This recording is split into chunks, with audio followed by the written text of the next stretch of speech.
Good morning, everyone. This is Randy here, and today I'm going to do a video on how to evaluate meme coins.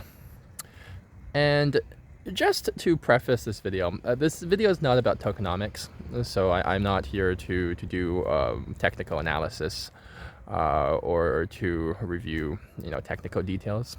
This is more of a philosophy and history video, and we're going to dive into more of the philosophical underpinnings behind meme coins, what they represent, and I'm going to compare them to different assets and also explore the history of different assets from early stage capitalism to late stage capitalism, and how we got to this point where we could have certain meme coins like Dogecoin and SHIB and WIF and these types of coins, and how they could even exist and do very well in the market. Like what led to this particular point? What do they represent? Do they have value? Where is that value found? So we're going to explore all of these concepts from a philosophical perspective. Please be advised that this is not financial advice. This video is for educational and entertainment purposes only. As well, if you like the content and the videos that I make, feel free to like and subscribe. Okay, so let's begin. Just so for those of you who are not familiar with what meme coins are, they're, broadly speaking, types of tokens and cryptocurrency that are essentially, how should I describe them? They're memes, right? So they represent an image or an idea.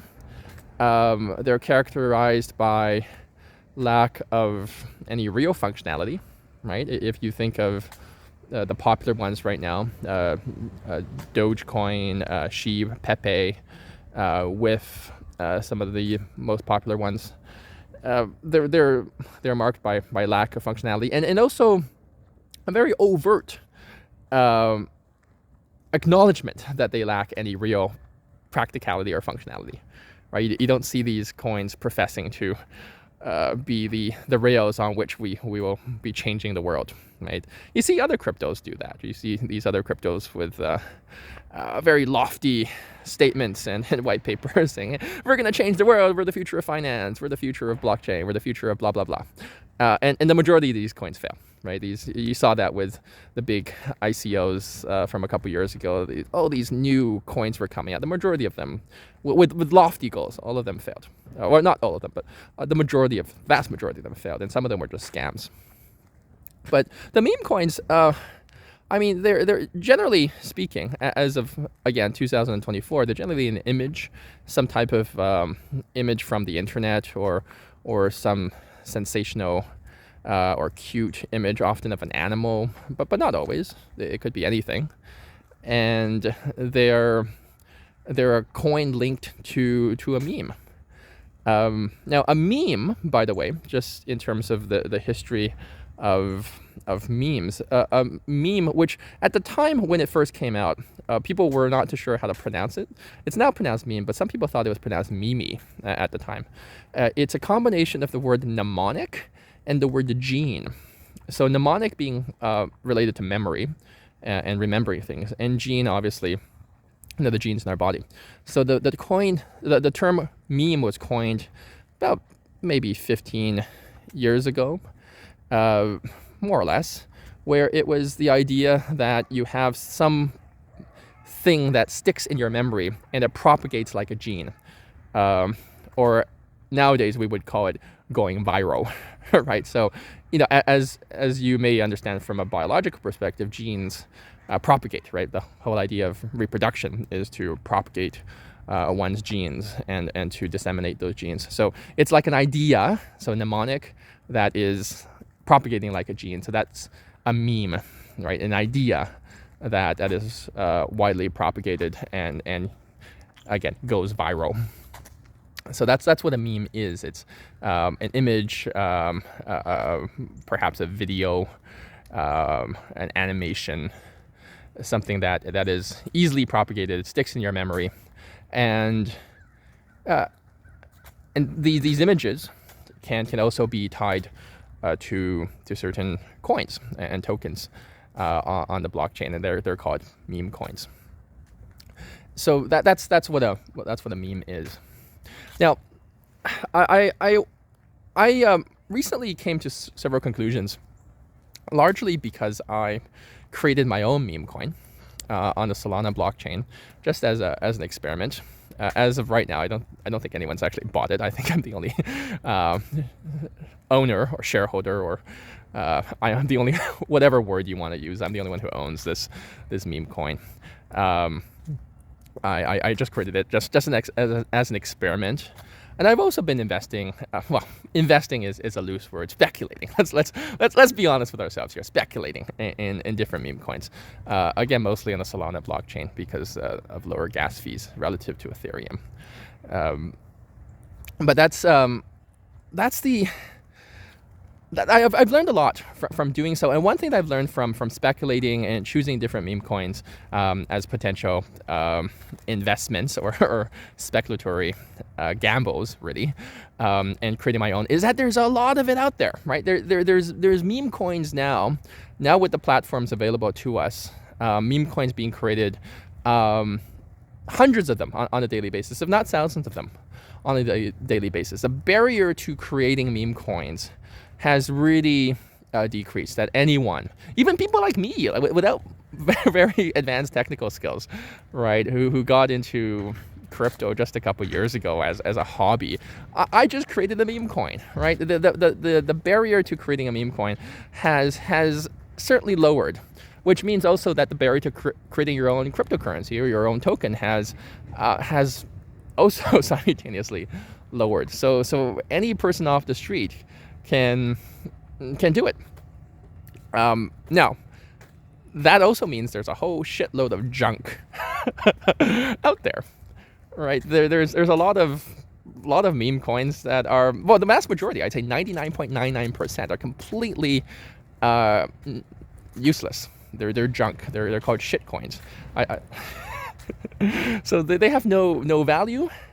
No intrinsic value and no social value and no attention value. And these things become important later on in this video.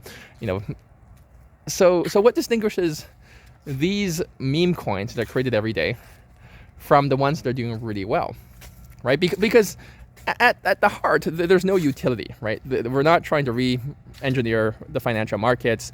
These coins have zero utility, right? Zero practical use. It's not like Ethereum or Solana, you can build smart contracts on these blockchains. It's not like certain types of there's like privacy coins, for example, where you can disguise transactions. You have certain coins that allow you to do this or do that. There's some level of financial or privacy or security or some type of functionality to some of these coins. Meme coins have no functionality. They're just an image and then there's the coin. So what distinguishes this sea of useless coins from the ones that are actually doing really well, right? And there are a few that have now risen to the top 100 coins in terms of market cap, right? As of November 2024, the top meme coin, probably number 9 on the list in terms of market cap of all cryptos, is Dogecoin, right? Then followed by SHIB. PEPE is up there. Dog with hat is up there, which is really hilarious. I actually had a very short video about Dog with hat about 9 months ago when I first became aware of it. So I'm really happy it did well. And then some new ones like Gotius Maximus, right? Created through this very interesting story of an AI concierge or an AI agent.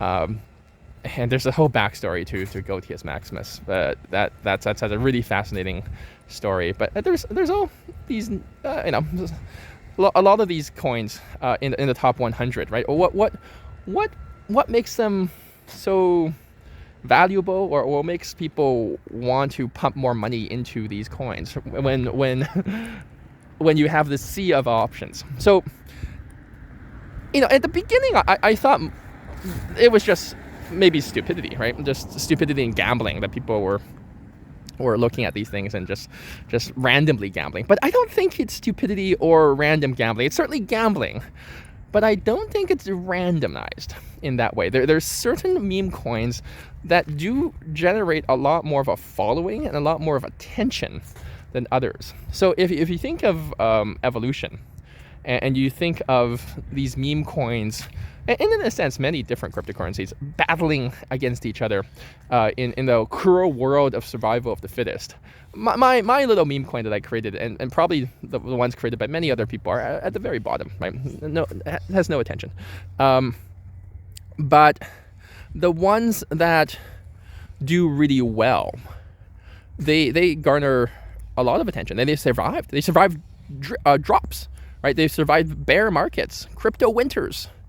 And yet they're still in the top 100. So they've managed to somehow survive, right? Survival of the fittest. So if you think of the ones in the top right now, these are ones that have somehow managed to survive.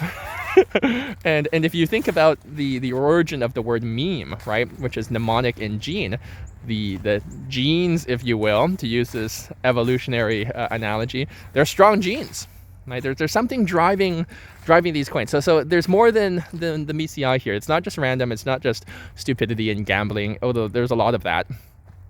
What's behind all of this, right? Food for thought. A lot of this I will discuss later on in this video has to do with the attention economy and also the state of capitalism.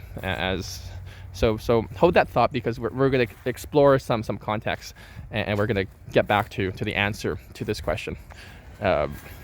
So some historic context. How did we get here? Well, I would consider we're in late stage capitalism, right? We're in late stage capitalism. May last for another 100 years, 200 years, who knows? But we are in late stage capitalism. Early stage capitalism, the very early stages, 1600s, at least in Europe, it was 1600s. The earliest capitalism was a ship, right? Either a pirate ship or a merchant ship. That was early stage capitalism, where you would have a group of people, and they would pool their risk into a particular venture, like a ship. So suppose you sent the ship across the seas, and it was supposed to come back with 20,000 tons of gold. There was a very big chance it would not come back without gold. Maybe there was a storm, or the ship would be attacked, or something would happen. So you were not too sure if the ship would ever come back. But if you pooled your risk and you invested into this venture, you would get a share of the gold. So of the 20,000 tons that came back, maybe you would get a share of that. Maybe you would get your 1,000 tons of gold, right? Whatever percentage that is. So that was early stage capitalism. So you would have a group of people who would invest. Not too sure if they used the word invest at the time, but you would, let's just use that word today, invest in a venture, certainly with risk, because there's some uncertainty with respect to whether this boat will make it back. And you get a portion of the spoils. So this way you have groups of people pooling their capital, right? Hence the word capitalism, pooling their capital and sort of collectively engaging in a risky venture in a way that also diffuses the risk for an individual person, right? It's not like you're putting all of your eggs in one basket. You're not 100% invested in the ship. You're part of a group of people who's each fractionalized, invested in the ship, in the well-being and the success of the ship. Now, to use a modern example, which also was in many ways an ancient example, Somali pirate ships. Did you know that off the coast of Somalia, obviously, there's all these pirate attacks, right? Somali pirates are attacking merchant ships and yachts.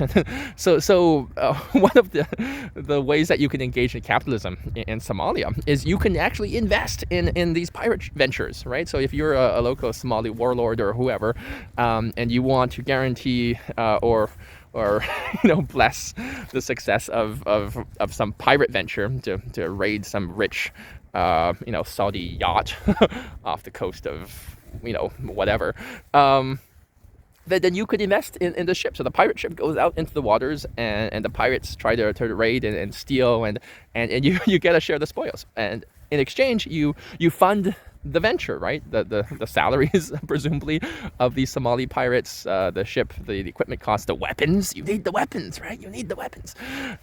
So that's an example of capitalism, and this is very it's a cute little point, which reminds me of early stage capitalism, where you have groups of people investing in a venture, and that's really what it is.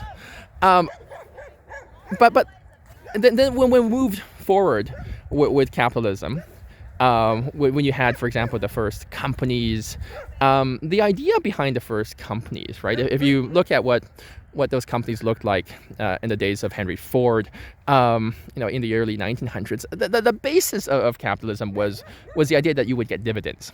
As a shareholder, you would own a share, an ownership interest in the actual company. You would own it, and in exchange, every quarter or every year, you would get dividends. You would get a share of the profits of that company, right? So that's the trade-off. You put your money, your capital, into the venture, into the company. They give you a share of the profits.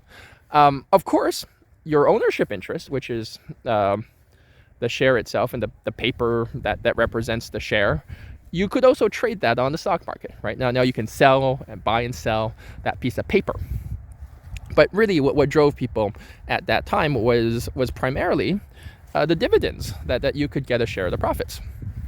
But over the course of 100 years, as we move from sort of the 1900s or early 20th century model of companies and capitalism to late stage capitalism now, over the course of 100 years, companies generally don't pay dividends anymore. And if they do, they pay very little, right? So you're not really getting a significant share of the profits at all, right? Most things that you invest in now on the stock market, you're getting very little dividends, if any, and many stocks don't even offer dividends. So what do you get? You get a piece of paper. You get a piece of paper that says you own something.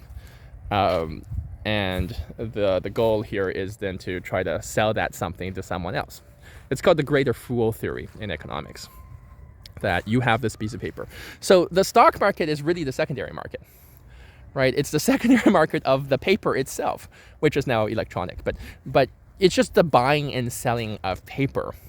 And the paper itself and the value of that paper, which is essentially the price of the stock, has become so far removed from the actual company itself and how much money the company's making, and there's been this levels of distance now where you're so removed. Like Tesla stock is a really good example, right? So if you look at the PE ratio, the price to earnings ratio of Tesla stock, it's or something like Nvidia, it's like through the roof, right? It doesn't make any sense. The numbers, the price of the stock relative to the earnings of the company, expressed as a ratio, is just like, it's astronomical, right? So it would, and correct me in the comments if I'm wrong about how I'm expressing this concept, but for example, if the ratio is 100, if the PE ratio, then it would take 100 years of profit at its current levels for it to justify the current price that you are paying. I think that's the right way of expressing it. Again, correct me in the comments if I'm making a mistake, but the PE ratio represents essentially the price to earnings, the price of the share to the actual earnings, and the higher the number is more lofty, right? So people are saying that, well, it's not a price to earnings ratio anymore for things like Tesla or Nvidia or some of these NASDAQ stocks. It's the price to dream ratio, right? It's the price is because the ratio is so ridiculous and so skewed that it's just the optimism and the confidence of the market, the dream, right? So it's no longer based on fundamentals. So what you're doing really, you're just selling pieces of paper, right? That's all you're doing. It's not really entrenched. It is, but it's not really entrenched in fundamentals anymore. The market just does its own thing. Again, the stock market is a secondary market. It's not the primary market. It's the secondary market of the paper itself, where you're just buying and selling the paper. So why am I explaining all of this about late-stage capitalism and the stock market? Because in one sense, these meme coins and crypto in general is sort of like an honest reflection of that. There's something very honest about meme coins, which essentially says to the buyers, I have no inherent value, right? I'm not going to lie to you that I even have any value, right? We know that we are now so far removed from the underlying asset that this is just about the secondary market. This is just about buying and selling something that has a numerical value with the hopes that someone else would buy it at a higher numerical value. And that's what the stock market has become, unfortunately, in late capitalism to a large extent. It's just people buying and selling paper, hoping that someone else would buy it at a higher value. So these meme coins and the movement of these meme coins on the market, essentially, they're very honest about it. Like, we have no value. Don't even bother with the price to earnings ratio. Don't even bother with tokenomics. Don't even bother with trying to find fundamentals and underlying. There is none of that. No, doesn't exist. DNE does not exist. We're just a floating number, right? And the number goes up and down, and you're hoping that when you buy it, the number is low, and when someone else is buying it, when you wish to sell it, the number is high. That's all. That's all you're wishing for, right? Let's not kid ourselves. We're not trying to change the world here. There's no underlying value. There's no underlying utility. It's just a friggin' number. And there's something brutally honest about that. There's a theory called economic nihilism, which is that, this is sort of like we just realize this whole thing's meaningless, and we're okay with it. We're like, we live in this economic nihilist world where we're just okay with these numbers going up and down. We're just buying something that is attached to a number and trying to sell it for a higher number. That's it. So I think there is some truth to that the meme coins represent sort of a late stage capitalism idea. Like, this would have never worked in early stage capitalism. Imagine you approaching somebody in the 1600s and saying, look, I got this asset, this image, and the whole purpose is you can sell it for higher, but it has no value. It has no inherent value. The other person would call you an idiot. It's like, why would someone else buy this? It has no value. It doesn't do anything. It's like, yes, but someone else may buy it for a higher price. Who's going to buy it for a higher price? Yet we live in a world where that's happening right now. So that's something I want to establish, which is sort of the theory of capitalism, how we got to these sort of electronic assets and why they're moving up and down. And there's some method to the madness, it appears. And well, then the next question is, let's talk about the attention economy. Remember, I told you, we'd come back to this point about the attention economy. Like, why is it that DOGE and PEPE and SHIB and WIF, what makes them in the top 100 in terms of market cap, right? When you go on these market cap aggregators, not aggregators, but lists like, CoinMarketCap, CoinGecko, when you go to these websites and you're listing these coins by market cap, certainly some are at the top, right? So we talked about survival of the fittest. What makes these ones like survive and do really well? What's attention? It all has to do with the amount of attention these coins are getting, and how they exist in the public imagination. Doge was started as a joke.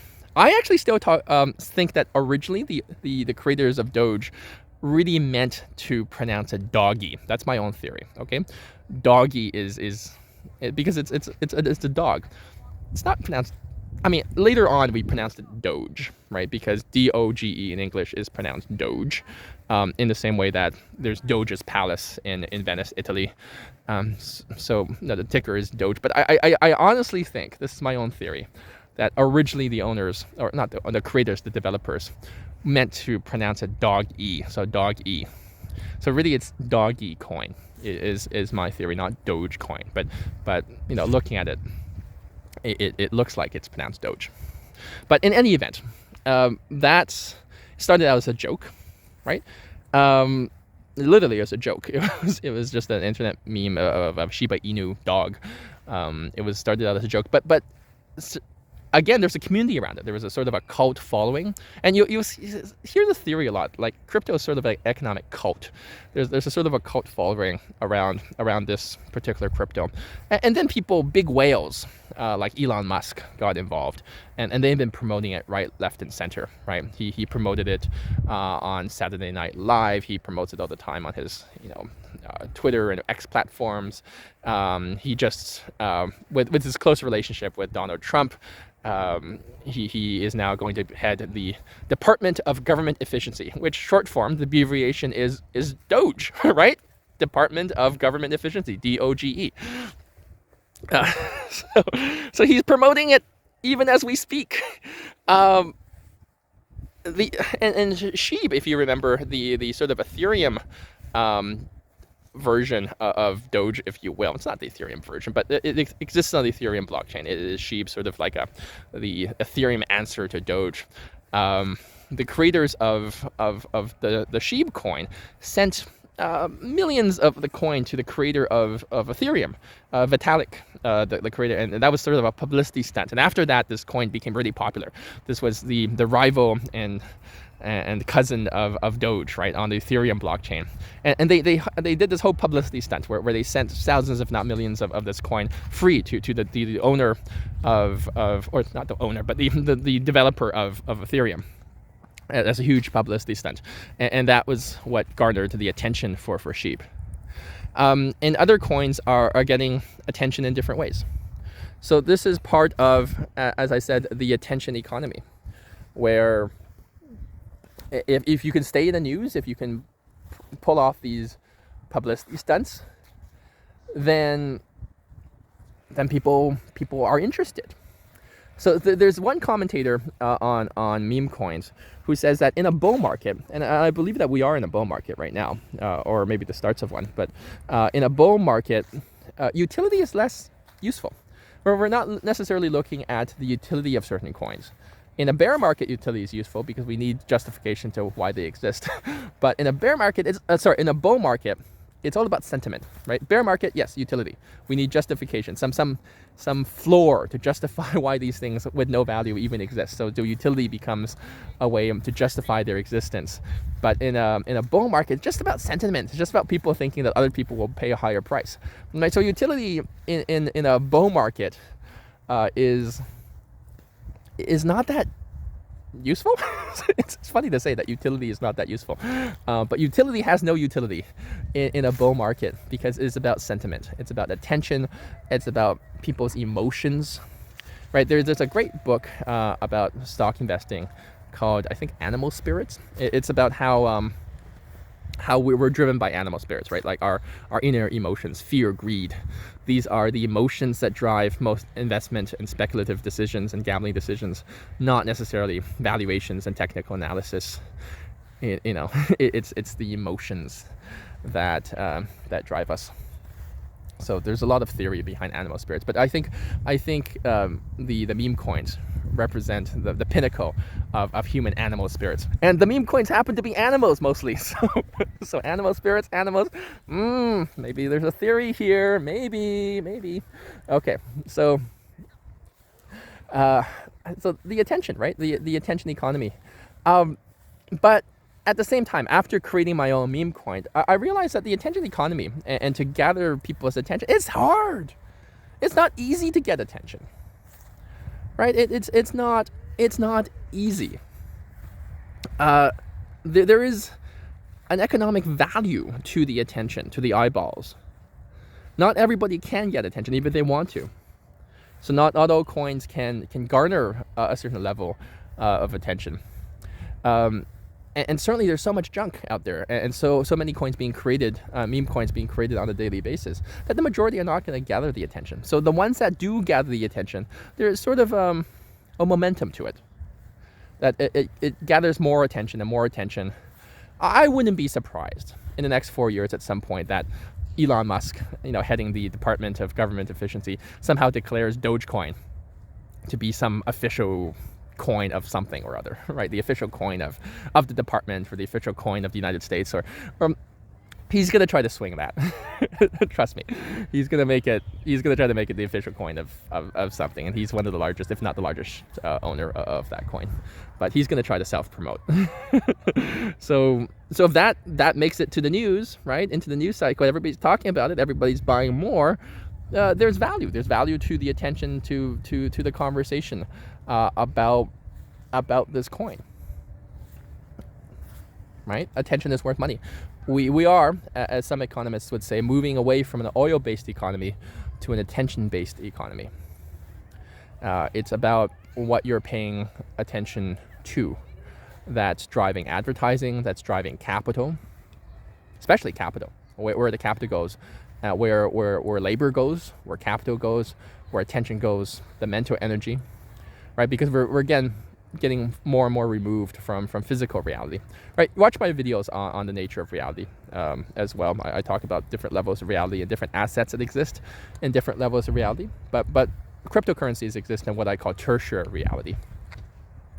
So that's where they exist, and your attention in tertiary reality is the currency, is the big currency, is what people are paying attention to, because that's in tertiary reality. It's virtual reality, right? This is all just virtual.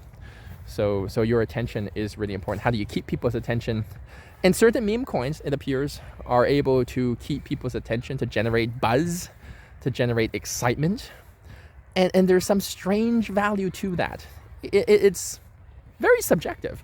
Right, you can't measure it through tokenomics. You can't measure it through the technical analysis. But there is, I think, going forward, and there's already a recognition of this, that when you're analyzing an asset, you analyze the fundamentals of it, the technicals, and then there's the sentiment as well, which is it's more of an art than a science. But the sentiment, especially with assets that have no underlying value. One more thing I'll say about different assets of having not any underlying value is assigned value, right? So think of gold versus copper or iron.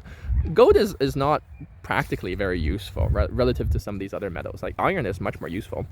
Copper, nickel, tin, much more useful metals, right? In terms of creating alloys, in terms of building things, in terms of creating tools. Gold is not very useful, but it's rare and it's shiny. It's rare and it's shiny and it's durable, right? It's for the most part durable. So rare, shiny, durable. Not very practical, but shiny. And we chose collectively as a society, even in ancient times, right? In many societies, we chose gold as the representation of currency. Of the medium of exchange, the store of value, all of these characteristics that define currency. We chose a shiny, durable, rare object, which has no real inherent value, and it's not very practical whatsoever. But the less practical it was, in a way, made it more suitable to be currency. So if it was really practical, then we'd be smoking it, we'd be eating it, we'd be building houses with it. It wouldn't be good currency.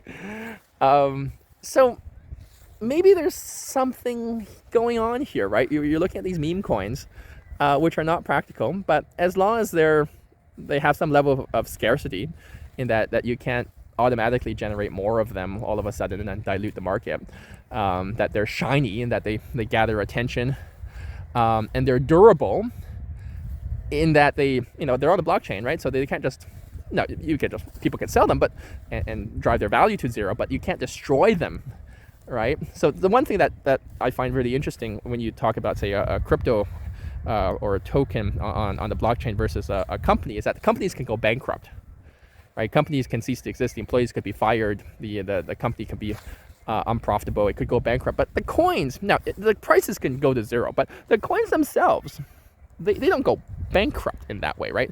They just exist in perpetuity on the blockchain. Right? They exist.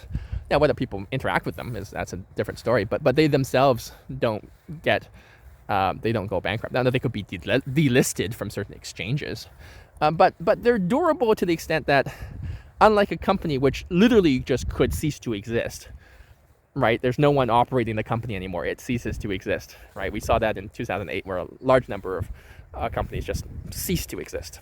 Right? They just don't exist. There's no one operating the company anymore. It's not just delisting. It's just the company itself, the underlying entity ceases to exist. But with crypto, and of course by implication, meme coins, the underlying asset will exist in perpetuity. Whether you're interested in it or whether you buy it is a different story. But it will exist. It's durable, in a way like gold, maybe. So it's shiny, it's durable, and scarce. Maybe there's some crazy voodoo magic to all of this. So that's my thoughts on meme coins. That there's perhaps more value than meets the eye, and certainly historically speaking, if you look at the last several years, a lot of these meme coins actually have done a lot better than these other coins that profess to have a lot of utility and they're trying to change the world. So should they be part of your portfolio? You decide.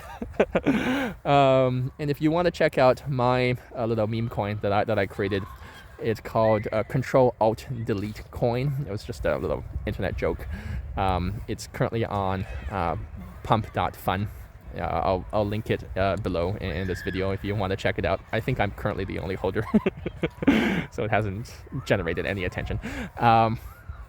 But yeah, it's a little fun project I created, Control-Alt-Delete coin, representing a financial reset and encouraging everyone to be sovereign individuals free from regulatory constraints and making crypto available to the wider world. Control being controlling your financial destiny, alt being alternative sources of generating wealth, and delete being deleting barriers, economic, social, and regulatory barriers. So it represents a reset of financial expectations. So that was just a little project. The image was created through AI. The idea itself actually was an AI inspired idea from ChatGPT. So I can't even take credit for it. Like AI encouraged me to choose this idea. So yeah, and with platforms like Pump.Fun, you don't even have to create your own liquidity pool. So it's very easy to generate a meme coin, right? Anyone can do it. That's my video for today. Thank you for watching. If you stayed to the end, you're a hero. I love you. You're the best. My blessings to you and your family. Okay, don't forget to like and subscribe, and have fun with meme coins. Have fun with the market, and be responsible. Don't put all your money into it, or you may end up losing your shirt. But put some into it, because maybe you'll be able to buy a new shirt. This is Randy here. Talk to you soon.